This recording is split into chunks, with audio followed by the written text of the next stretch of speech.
BCom first year के प्यारे बच्चों, स्वागत है आप सभी का इंडिया स्वैप्टी में। बहुत सारे बच्चों की बहुत सारे कमेंट आए थे कि डिप्रिसिएशन के ऊपर वीडियो और बनाइए और इम्पोर्टेंट क्या क्या है इसके अंदर ये टॉपिक बताइए। तो हमें यहाँ पर सीक्वेंस से सीखना होता है ह्रास निकालना। एक होता है स्थायिक पद्धति, एक होता है घटती की पद्धति, और एक होता है ह्रास के दर में परिवर्तन कि स्थायी लगते लगते घटती हो जाती है, घटते लगते लगते स्थायी हो जाए। फिर और भी इम्पोर्टेंट टॉपिक होता है जैसे कि वार्षिक ह्रास और क्या बोलते हैं इसको, ह्रास कोष पद्धति, बीमा पॉलिसी पद्धति, ऐसे करके लगभग 6, 7, 8 टॉपिक है। तो क्या इम्पोर्टेंट है और कौन कौन से टॉपिक आपको सीखना चाहिए वो मैं बताता हूँ। देखिए, 2 प्रकार के बच्चे हो सकते हैं, एक सेमेस्टर वाले और एक फाइनल एग्ज़ाम दिलाने वाले। तो जो बच्चे फाइनल एग्ज़ाम दिलाएंगे उनके लिए जो इम्पोर्टेंट रहेगा वो मैं अलग बताऊँगा, सेमेस्टर वालों के लिए जो इम्पोर्टेंट है वो मैं अलग बताऊँगा।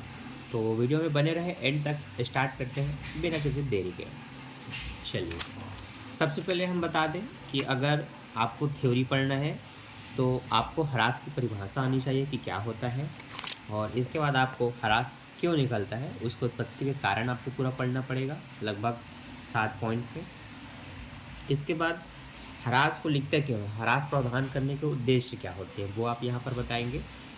अप्रश्न उच्चावाचन में अंतर स्पष्ट रूप से सेमेस्टर वाले बच्चों को पूछा जा सकता है, इसलिए जो बच्चे 7-8 नंबर तक के क्वेश्चन आप अपने सेमेस्टर में देखने वाले हैं तो आपको इन टॉपिक्स को पढ़ना पड़ेगा जो मैंने अभी बताया, ठीक है।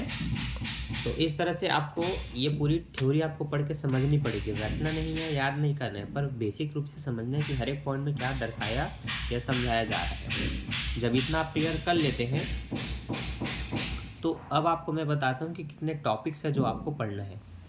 तो ये कुछ टॉपिक है जैसे कि स्थायिक पद्धति, क्रमागत ह्रास पद्धति, वार्षिक पद्धति, ह्रास कोष पद्धति, बीमा पॉलिसी पद्धति, वार्षिक मूल्यांकन पद्धति, बहुत सारी पद्धति है, पर हमें ये 6 पद्धति ही अभी फ़िलहाल देखनी है, ठीक है। ह्रास के दर में परिवर्तन यहाँ नहीं दिया है, पर हाँ वो भी है, ठीक। स्थायी के लिए हम जो ह्रास निकालते हैं उसका एक छोटा सा सूत्र होता है जो कि है संपत्ति का मूल्य माइनस अवशिष्ट मूल्य बटे संपत्ति का जीवन काल।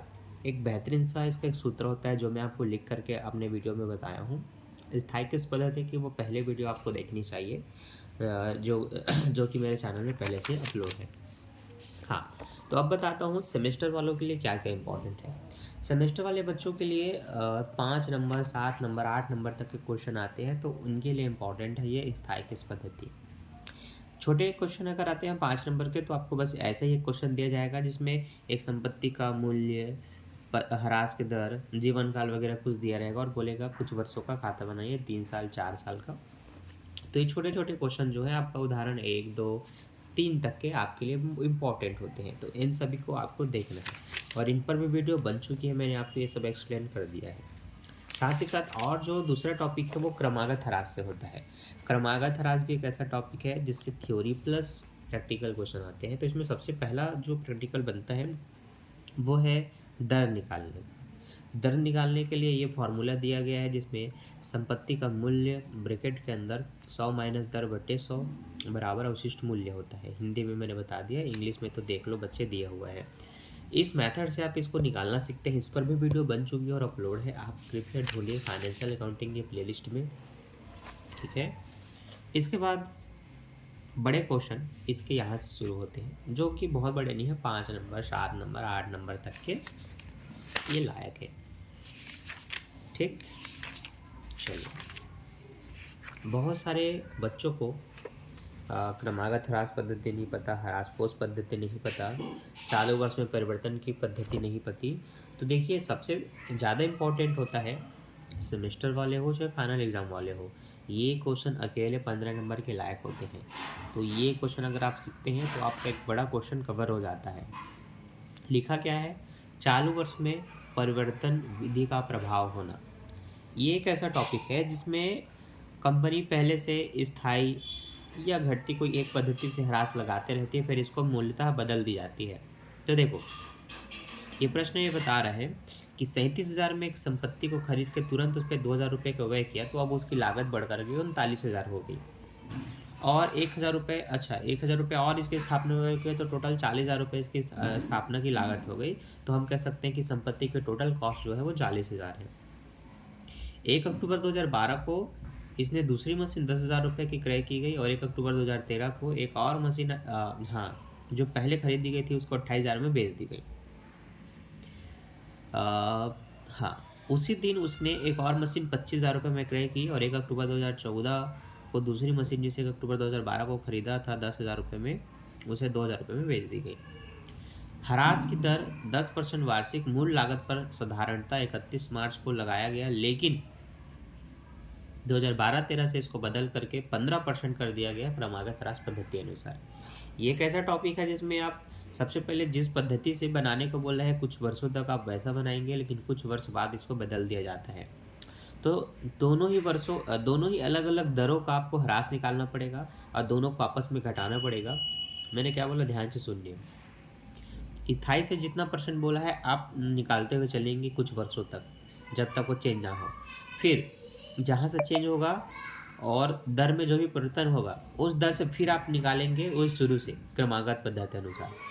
तो स्थाई से लगाया हुआ दर, क्रमागत से लगाया हुआ दर, दोनों के दरों को आपस में मतलब जो ह्रास की राशि रहेगी उन दोनों को आपस में घटा देना है। घट करके जो अमाउंट आएगा उसको लाभ हानि खाता में ट्रांसफ़र करते हैं इस तरह से लिख करके, by statement of profit and loss as per AS 6 करके, ये आपको इस तरह से लिखना होता है।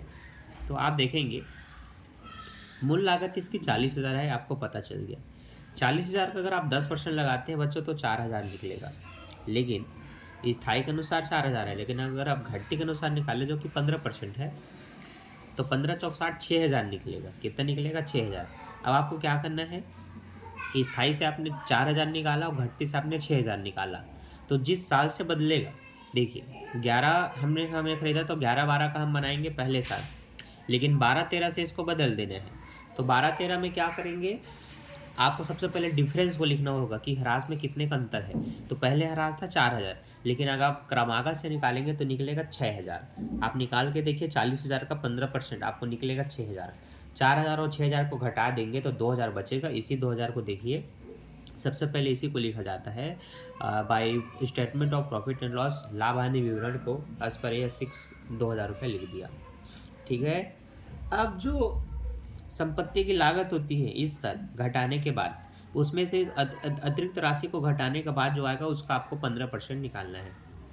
तो आप देखेंगे 36,000 में 2,000 जाएगा तो 34,000 आएगा। आप 34,000 का 15% निकालिए, आपको ये मिल जाएगा 5100। ठीक। दूसरी मशीन अभी जो अक्टूबर में खरीदी है 10,000 का, तो अक्टूबर में खरीदा है 15% लगेगा, लेकिन अक्टूबर में है तो आपको गिनना पड़ेगा मार्च तक। अक्टूबर, नवंबर, दिसंबर, जनवरी, फरवरी, मार्च, कितने महीने का? 6 महीने का ह्रास लगेगा। कितने महीने का? 6 महीने का। तो 15% तो इसका 1,500 होगा। 1,500 का आधा कर दो 750 होगा, इसलिए दूसरा ह्रास देखो 750 रुपये है। ठीक। दोनों को जोड़ करके हमने यहाँ लिख दिया 5,850 रुपये। उसके बाद क्या करेंगे, दोनों को जोड़ करके इनके टोटल के साथ घटा देंगे और शेष ले गए निकाल लेंगे। इसी शेष लेके अगले साल शेष लाया गया लिखेंगे, और हमें अलग अलग जानना होगा कि कौन कितने का बचा है। जैसे पहला मशीन जो 36,000 का दिख रहा है उसमें से 5100 घटा देंगे तो वो हो जाएगा 28,900। दूसरा मशीन जो 10,000 का दिख रहा है उसमें से 750 घटाएंगे तो वो दिख जाएगा आपको 9,250 का। इस साल एक और मशीन खरीदा होगा तो उसको लिख देंगे रोकड़ खाता से 25,000 का। ठीक। यहाँ पर हमने जो बेचा उसको हम रोकड़ खाता को बोल के लिखते हैं, तो हमने 28,000 में बेचा तो रोकड़ खाता को 28,000 रुपये हमने लिख दिया। जो ह्रास निकलेगा उसको अलग से लिखेंगे ह्रास खाते को बोल करके। तो हाँ, जो बिक रहा है उसका ह्रास निकालना पड़ता है ना। तो